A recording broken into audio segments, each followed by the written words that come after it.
Another one of those attending the state dinner is the Chief Executive of the Australian Chamber of Commerce and Industry, Andrew McKellar.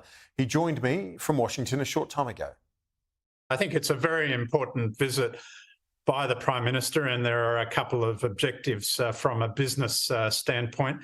I think the first is, clearly the support that the Prime Minister is giving to efforts to see the Congress pass important legislation linked to the AUKUS Pact.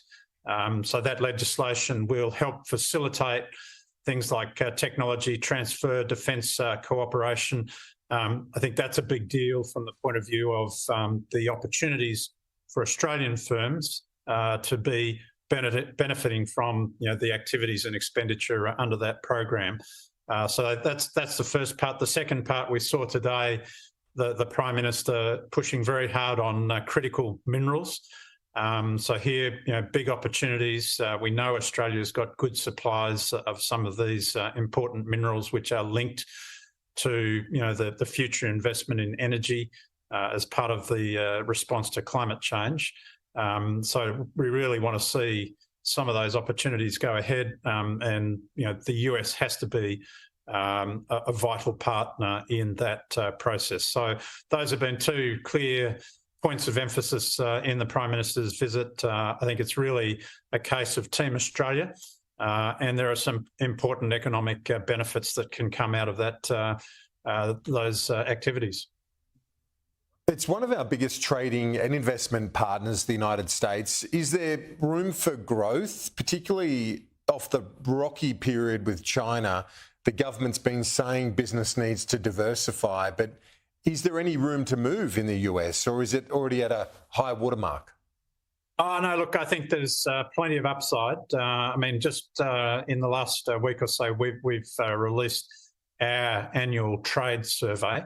And what that shows is that for the first time out of 6 previous surveys, that the US has jumped to the top of the list. So that doesn't mean that they're suddenly our biggest trading partner. What it does mean is that increasingly businesses are looking at opportunities in other places other than China, and the US has gone to the top of that list. So, I think if you look at the opportunities under the AUKUS Pact, there's significant upside in those defence-related areas, not just submarines, but a whole range of areas of cooperation.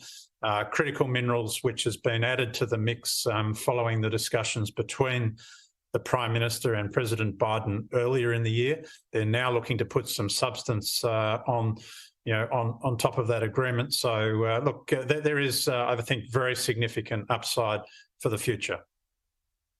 You will be attending the state dinner along with other Australians invited. Do you welcome the fact that business and your members, with you as their representative, have a seat at the table in a major event for our Prime Minister and our government with that state dinner, that state visit?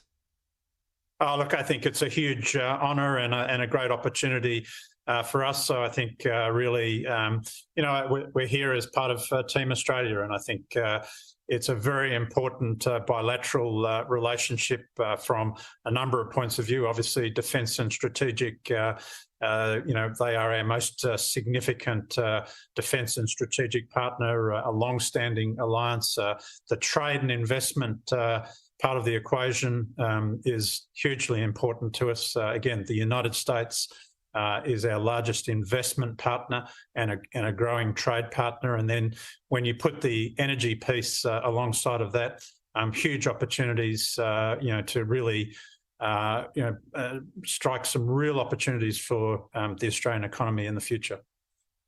ACCI Chief Executive Andrew McKellar joining us from Washington. Appreciate it. Talk to you soon. Thank you very much, Kieran.